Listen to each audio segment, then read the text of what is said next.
नमस्कार दोस्तों, जय हिंद, वंदे मातरम। आप सभी का स्वागत अभिनंदन है टीटी फैमिली शिक्षकों के परिवार जायसवाल कोचिंग सेंटर पर, पावर्ड बाय शिक्षा ही प्रकाश है। दोस्तों, आज की क्लास में हम बात करेंगे, आपके पेडागोजी की लाइव क्लास रहेगी। लाइव क्लास में पार्ट नंबर आपका 28 है, जो आपके सिलेबस के अकॉर्डिंग आपके new exam online exam pattern के अकॉर्डिंग चल रही है। सभी लोग ज्वाइन कीजिएगा लाइव क्लास के माध्यम से। इसके पहले 27 पार्ट कंप्लीट कर चुके हैं। इस लाइव क्लास के बाद आई बटन पे ऑलरेडी लिंक दे दिया जाएगा, सभी लोग ज्वाइन करिए। प्लेलिस्ट ऑलरेडी बना दी गई है, तो जो भी पार्ट आपका मिस हो गए, आप पार्ट नहीं देख पाए हैं, तो प्लेलिस्ट में जाके देख सकते हैं। तो सभी लोग लाइव चैट के माध्यम से आ जाइएगा, लाइव चैट में आ जाइएगा। शुरुआत करते हैं पहले प्रश्न की। दोस्तों, संज्ञानात्मक प्रशिक्षुता तथा शैक्षिक जो संवाद होता है, वह अधिगम को एक सामाजिक गतिविधि के रूप में ग्रहण करते हैं। आगमनात्मक तार्किकता के अनुप्रयोग पर आधारित होता है। पाठ सामग्री में सुव्यवस्थित संगठन पर बल देते हैं। कुशल की प्राप्ति हेतु व्यवहारिक प्रशिक्षण की आवश्यकता पर बल देते हैं।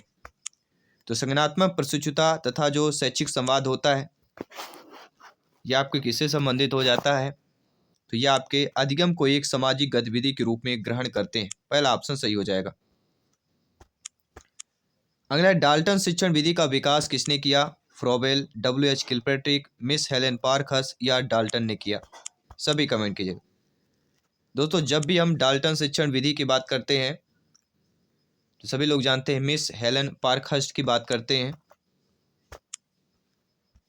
इसके बाद जो अगला प्रश्न आपका आ जाता है कि नाटक विधि में रुचि लेते हैं, प्राथमिक स्तर के छात्र लेते हैं, उच्च माध्यमिक स्तर के छात्र लेते हैं, विश्वविद्यालय स्तर के छात्र लेते हैं, या उपयुक्त में से कोई नहीं? तो नाटक विधि में रुचि लेते हैं, किस प्रकार के बच्चे नाटक विधि में रुचि लेते हैं? वह हमारी कहला जाती है प्राथमिक स्तर के छात्र रुचि लेते हैं। इसके बाद अगला प्रश्न है, मनोसामाजिक सिद्धांत निम्नलिखित में से किस पर बल देता है? क्रिया प्रसूत सक्रिय अनुबंधन पर, उद्दीपन व प्रतिक्रिया पर, लिंगी व प्रसुप्त स्तर पर, या उद्यम के मुकाबले में हीनता स्तर पर? तो मनोसामाजिक सिद्धांत निम्नलिखित किस पर बल देता है? सभी कमेंट कीजिएगा। तो उद्यम के मुकाबले में हीनता स्तर पर। जो मनोसामाजिक होता है, जो उद्यम के मुकाबले जो हीनता स्तर होते हैं, जो कम स्तर होते हैं, जिनसे कम बनता है, उन पर सबसे अधिक बल दिया जाता है। तो हमारा डी ऑप्शन यहाँ पे सही हो जाएगा। अगला प्रश्न देख लेते हैं, जो ऑलरेडी स्क्रीन पर आपके आ चुका है। बहुत ही इंटरेस्टेड प्रश्न है, और इस इंटरेस्टेड प्रश्न आपका जानेंगे लाइव चैट के माध्यम से आप लोग कितना इंटरेस्ट ले रहे हैं। अगला प्रश्न है, खालिस्तान कक्षा में वास्तविक सांसारिक समस्याओं से संबंध जटिल परियोजनाओं पर कार्य करते हुए अध्यापक व छात्र एक दूसरे के अनुभवों से परस्पर ग्रहण करते हैं। पारस्परिक कक्षा में, रचनात्मक कक्षा में, सामाजिक रचनात्मक कक्षा में, या अध्यापक केंद्रित कक्षा में? तो किस कक्षा में वास्तविक सांसारिक समस्याओं से संबंध जटिल परियोजनाओं पर कार्य करते हुए अध्यापक व छात्र एक दूसरे के अनुभवों से परस्पर ग्रहण करते हैं? किस कक्षा में? वह हमारी कहला जाती है सामाजिक रचनात्मक कक्षा की बात करें। अगला प्रश्न है, निम्नलिखित में से कौन सा कथन सत्य दिया गया है? जी हाँ, कथन की बात करेंगे। कथन से रिलेटेड जो है आपके स्क्रीन पर प्रश्न पूछा जा रहा है, और सभी लोग आइए कथन को पढ़ते हैं और आप लोगों का फीडबैक जान लेते हैं। देखिए दोस्तों, पहला कथन दिया गया है कि रचनात्मक आकलन कभी कभी संकलात्मक हो सकता है। बिल्कुल, हमारा पहला ये ऑप्शन बिल्कुल सही दिया गया है। संकलात्मक आकलन से ये अभिप्राय है कि आकलन अधिगम एक निरंतर और अभिन्न अंग है। रचनात्मक आकलन का मुख्य उद्देश्य है विद्यार्थियों को उपलब्धि का श्रेणीकरण। तो कहीं ना कहीं देखा जाए, हमारा जो पहला ऑप्शन दिया गया है कि रचनात्मक आकलन कभी कभी संकलात्मक हो सकता है, बिल्कुल हो सकता है। इसके बाद हम बात करेंगे अगले प्रश्न की। अगला प्रश्न है जो ऑलरेडी आप लोगों की स्क्रीन पर आ चुका है, और प्रश्न इंटरेस्टेड प्रश्न है, इसलिए आप सभी लोग इंटरेस्ट लीजिएगा इस प्रश्न पर। दोस्तों, वंचित बालक बालिकाओं के साथ व्यवहार करने के संदर्भ में अध्यापक अध्यापिका को निम्नलिखित मूल्यों में से किस में विश्वास व्यक्त करना चाहिए? छात्रों की सफलता हेतु व्यक्तिगत उत्तरदायित्व पर, समुचित व्यवहार की उच्च अपेक्षाएं, विद्यार्थियों द्वारा स्वीकृत हेतु आघात्मकता व क्रोध का प्रयोग करना, या विद्यार्थियों से किसी प्रकार की मांग न होना? तो वंचित विद्यार्थियों के साथ साथ व्यवहार करने के संदर्भ में अध्यापक अध्यापिका को जिन मूल्यों में सबसे अधिक विश्वास व्यक्त करना चाहिए वह हमारी कहलाती है छात्रों की सफलता हेतु व्यक्तिगत उत्तरदायित्व की बात करेंगे। पहला ऑप्शन सही हो जाएगा। किसी भी प्रश्न पर डाउट है बेफिक्र आप लोग कमेंट कर सकते हैं। प्रत्येक भाई बहन गृहिणी जिनका सपना है टीटी एग्जाम को फतेह करना, जायसवाल सर आप सभी का अभिनंदन स्वागत कर रहे हैं। दोस्तों सारांश लेखन में ध्यान रखने योग्य बातें क्या होती है? शीर्षक लंबे होने चाहिए, सारांश में साहित्यिक भाषा का प्रयोग करना चाहिए, आरंभ में पाठ का सारांश देना चाहिए, पाठ के भावानुसार शीर्षकों का चयन करना चाहिए। तो सारांश लेखन में ध्यान रखने योग्य बातें क्या होती हैं कि पाठ के भावानुसार शीर्षकों का जो है चयन करना चाहिए। डी ऑप्शन सही हो जाएगा। अगला प्रश्न है यदि एक विद्यार्थी विद्यालय में लगातार निम्नतम श्रेणी प्राप्त की जाती है तो उसके अभिभावक को उसकी सहायता हेतु परामर्श दिया जाता है कि वह अध्यापकों की घनिष्ठ संगति में कार्य करे, मोबाइल फोन चलचित्र कॉमिक्स खेल हेतु अतिरिक्त काल पर रोक लगाएं, जो भली भांति शिक्षा नहीं ले जाएं उनकी जीवन संबंधी कठिनाइयों का वर्णन करें या घर पर उसको परिश्रम पूर्वक कार्य करने पर बल दें। यदि एक विद्यार्थी बालक बालिका विद्यालय में लगातार निम्नतम श्रेणी में आ रहा है, कम अंक प्राप्त कर रहा है, सीखने में कमजोर है बच्चा, तो इस प्रकार के अभिभावकों को उसकी सहायता हेतु परामर्श दिया जाता है। तो इस प्रकार के अभिभावकों को परामर्श दिया जाता है कि वह अध्यापकों की घनिष्ठ संगति में कार्य करे। इससे क्या होगा? अदर ऑप्शंस के देखा जाए सबसे बेटर हमारा ऑप्शंस पहला ऑप्शन हो जाएगा। अगला एक शिक्षिका पाठ को पूर्व पठित पाठ से जोड़ते हुए बच्चों को सारांश लिखना सिखा रही है, वह क्या कर रही है? वह बच्चों की पाठ समझने की स्वशैली विकसित करने में सहायता कर रही है, वह बच्चों को संपूर्ण पाठ्य पुस्तक को पूर्ण रूप से ना पढ़ने की आवश्यकता पर बल दे रही है, या वह आकलन के दृष्टिकोण से पाठ्य पुस्तक या पाठ्य वस्तु के महत्व को पुनर्बलित कर रही है, या वह विद्यार्थियों को सामर्थ्य अनुकूल स्मरण करने की प्रेरित कर रही है। तो एक शिक्षिका पाठ को पूर्व पठित पाठ से जोड़ते हुए बच्चों को सारांश लिखना सिखा रही है, तो वह क्या कर रही है? तो वह बच्चे की पाठ समझने की स्वशैली विकसित करने की सहायता कर रही है। उसके बाद अगला प्रश्न है एक बच्चा अपनी मातृभाषा सीख रहा है व दूसरा बच्चा वही भाषा द्वितीय भाषा के रूप में सीख रहा है। दोनों निम्नलिखित में से कौन सा समान प्रकार की त्रुटि कर सकते हैं? अधिकाधिक सामान्यीकरण, सरलीकरण, विकासात्मक या अत्यधिक संदिग्धता की बात करेंगे। एक बच्चा अपनी मातृभाषा सीख रहा है और दूसरा बच्चा वही भाषा द्वितीय भाषा के रूप में सीख रहा है, तो दोनों जो है आपके समान प्रकार की जो त्रुटि कर रहे हैं वही क्या कर रहे हैं? तो वह विकासात्मक समान प्रकार की त्रुटि कर रहे हैं। अगला प्रश्न बहुत ही इंटरेस्टेड प्रश्न है, ध्यान दीजिएगा। ये परीक्षा में तनाव निष्पत्ति का प्रभावित करता है। यह तथ्य निम्नलिखित में से किस प्रकार के संबंध को स्पष्ट करता है? संज्ञान भावना, तनाव विलोपन, निष्पत्ति चिंता या संज्ञान प्रतियोगिता की बात करेंगे। तो परीक्षा में तनाव निष्पत्ति का जो प्रभावित करता है, यह जो तथ्य है किस प्रकार के संबंध को स्पष्ट करता है? यह संज्ञान भावना के प्रकार के संबंध को स्पष्ट करता है। अगला प्रश्न है दोस्तों, जो अक्सर इसी प्रकार के एग्जाम में प्रश्न पूछे जाते हैं कि एक अध्यापक उस बच्चे के साथ परामर्श करते हैं जिसकी निष्पक्षात्मक प्रगति एक दुर्घटना के पश्चात अनुकूल नहीं है। निम्नलिखित में से कौन सी प्रक्रिया विद्यालय में परामर्श के लिए सबसे बेहतर हो सकती है? देखिए, परामर्श के लिए सबसे बेहतर वही हो सकती है वह अपने विचारों द्वारा खोज करने हेतु लोगों में आत्मविश्वास का निर्माण करता है। तो जहाँ भी खोज की बात की जाए, आत्मविश्वास के निर्माण की बात की जाए, हमेशा वह प्रश्न वह ऑप्शन हमारा आगे आ जाता है, अव्वल आ जाता है। और यही चीज़ें हमें समझना है, परखना है, सीखना है और एग्जाम को फतेह करना है। दोस्तों संस्कृत पर शिक्षा का क्या प्रभाव पड़ता है? जो हाँ, संस्कृति जो होती है हमारी, उस पर शिक्षा का क्या प्रभाव है? संस्कृत की निरंतरता को बनाए रखना, संस्कृति के हस्तांतरण में सहायता करना, संस्कृति का परिष्करण या उपरोक्त सभी की बात करेंगे। तो संस्कृति पर शिक्षा पर क्या प्रभाव पड़ता है? तो संस्कृत की निरंतरता को बनाए भी रखना है, हस्तांतरण में सहायता भी करना है और संस्कृति का परिष्करण भी करना है। तो उपरोक्त सभी जो ऑप्शन दिया गया हमारा डी ऑप्शन सही हो जाएगा। आई होप सभी प्यार मित्र अच्छे तरीके से समझ रहे हैं। सभी कमेंट कीजिएगा। अगला प्रश्न आपके स्क्रीन पर है। दोस्तों, वे कौन सी विधि उपागम में समान प्रयोजनों का मापन उनके विकास की विभिन्न अवस्थाओं पर लिया जाता है? जीवन लेख विधि, समाकलीन अध्ययन विधि, दीर्घकालीन अध्ययन विधि या समाज मिति विधि की बात करेंगे। तो वह विधि जो उपागम में समान प्रयोजनों का मापन उनके विकास की विभिन्न अवस्थाओं पर लिया जाता है, वह हमारी विधि कौन सी कहलाती है?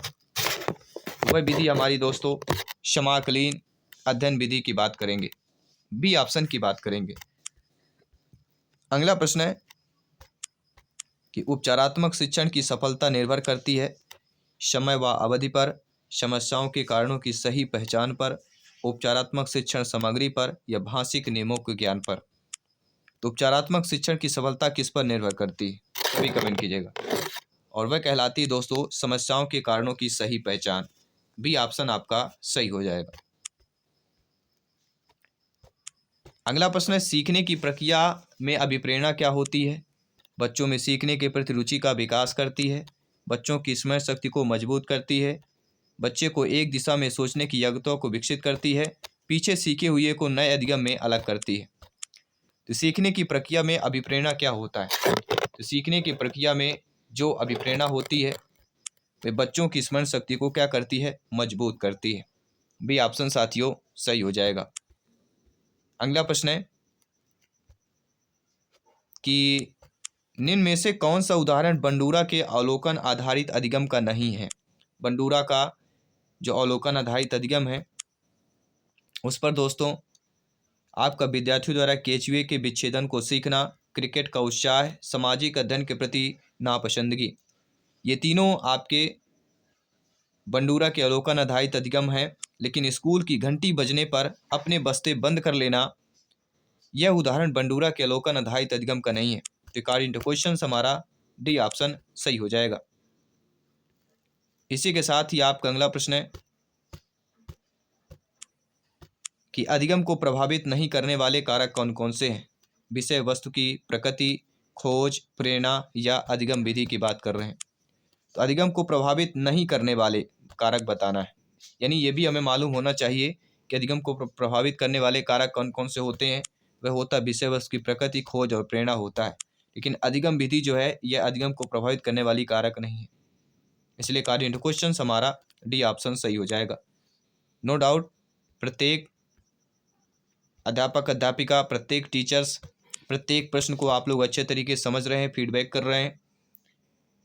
निम्नलिखित में से कौन सी सामान्यतः सीखने की सामूहिकता नहीं है, या कौन सी आपकी सामूहिक विधि नहीं है? सभी बताइए।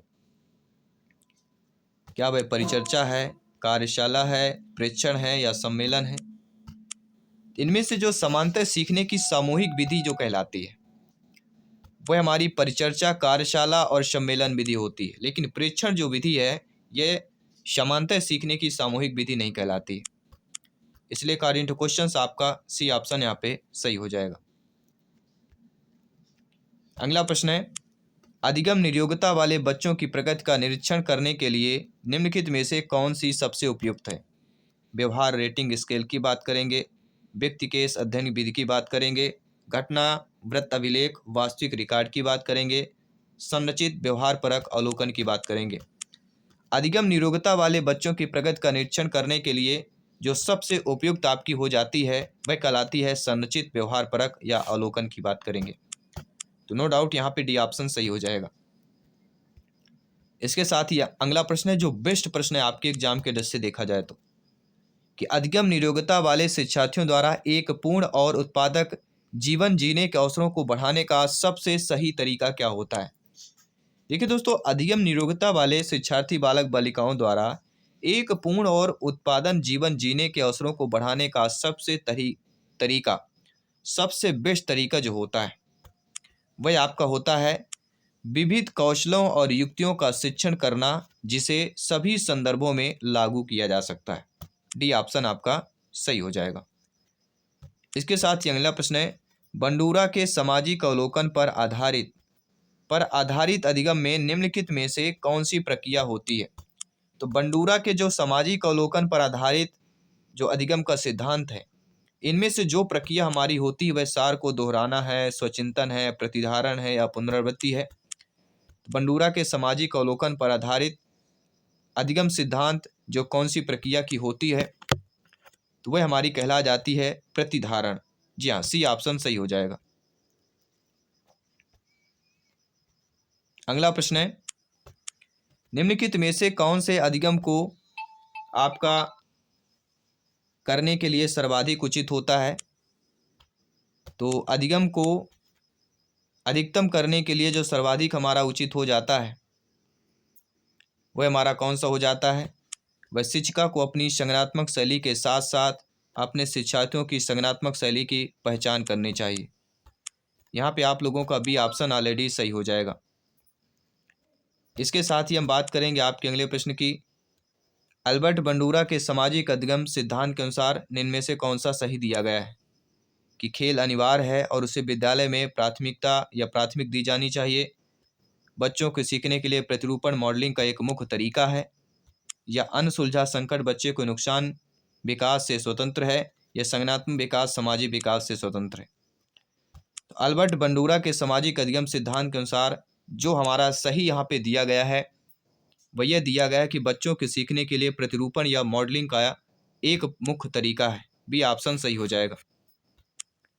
इसके साथ ही अगला प्रश्न है कि इनमें से कौन सा कारक जो है अधिगम के सकारात्मक प्रकार से प्रभावित करता है? अनुत्तीर्ण हो जाने का भय, सहपाठियों से प्रतियोगिता की बात करेंगे, अर्थपूर्ण संबंध की बात करेंगे, माता पिता की ओर दबाव की बात करेंगे। तो कौन सा कारक अधिगम का सकारात्मक प्रकार से प्रभावित करता है? हम सभी लोग जानते हैं, समझते हैं, और वह कहलाता है अर्थपूर्ण संबंध की बात करेंगे। इसके साथ ही दोस्तों आपका अगला प्रश्न है कि अधिगम का सबसे उपयुक्त कार्य क्या होता है? व्यक्तिगत में, सामाजिक व राजनीतिक चेतना में, व्यवहार परिवर्तन में, या स्वयं रोजगार के लिए तैयार करने की। तो अधिगम का सबसे उपयुक्त कार्य क्या होता है? अधिगम का सबसे उपयुक्त कार्य होता है व्यवहार परिवर्तन। सी ऑप्शन आपका सही हो जाएगा। कोई भी डाउट हो बेफिक्र आप लोग प्रत्येक भाई बहन गृहिणी यहाँ पे कमेंट कर सकते हैं। जयसवाल सर आप सभी का अभिनंदन, स्वागत करते हैं। और अगला प्रश्न, बेहतरीन प्रश्न आपके स्क्रीन पर है। एक सजीव कक्षा स्थिति में निम्नलिखित में से सबसे अधिक संभावित है? कभी कभार हंसी का शोर, पूर्ण रूप से शांति, शिक्षक छात्र वार्ता, या विद्यार्थियों के बीच तेज आवाज में वार्तालाप। तो एक सजीव कक्षा स्थिति में निम्नलिखित में सबसे अधिक क्या संभावित हो सकता है? तो सबसे अधिक संभावित हो सकता है शिक्षक छात्र का वार्ता। जी हाँ, दोनों के बीच वार्ता, बातचीत। अगला प्रश्न है कि निम्नलिखित में से कौन सा अधिगम का क्षेत्र नहीं है? संज्ञानात्मक, भावात्मक, क्रियात्मक, आध्यात्मिक। तो हम सभी लोग जानते हैं, बहुत ही सरल इजी प्रश्न है लेकिन इंपॉर्टेंट प्रश्न है कि अधिगम का क्षेत्र हमारा जो कहलाता है वह दोस्तों संज्ञानात्मक कहलाता है, भावात्मक कहलाता है, क्रियात्मक कहलाता है, लेकिन आध्यात्मिक आपका नहीं कहलाता। इसलिए करेंट क्वेश्चन आध्यात्मिक ऑप्शन यानी अधिगम का क्षेत्र क्या नहीं है? आध्यात्मिक नहीं होगा। डी ऑप्शन सही हो जाएगा। अगला प्रश्न देख रहे हैं जो आप लोगों की स्क्रीन पर ऑलरेडी आ चुका है। और प्रश्न क्या पूछा जा रहा है, सभी लोग फीडबैक कीजिएगा। प्रश्न हमारा बहुत ही इंटरेस्टेड प्रश्न है, इसलिए ध्यानपूर्वक समझना है और फीडबैक भी अच्छे तरीके से करना है।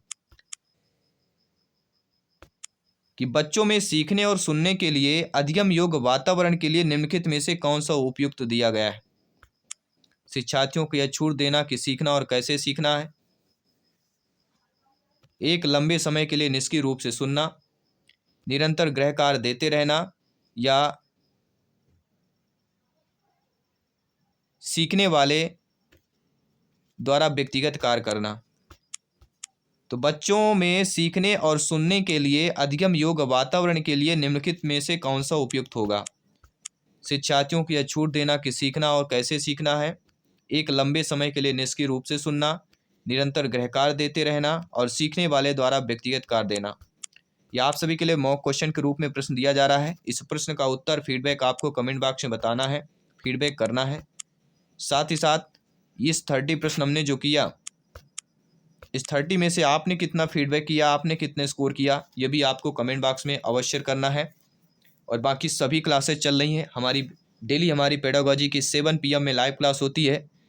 तो सभी लोग जुड़िए लाइव क्लास के माध्यम से। बाकी सभी क्लासेज हैं, प्लेलिस्ट देखिए। मैं अगली क्लास में मिलता हूँ। सभी मित्रों को जय हिंद, वंदे मातरम। धन्यवाद सभी का।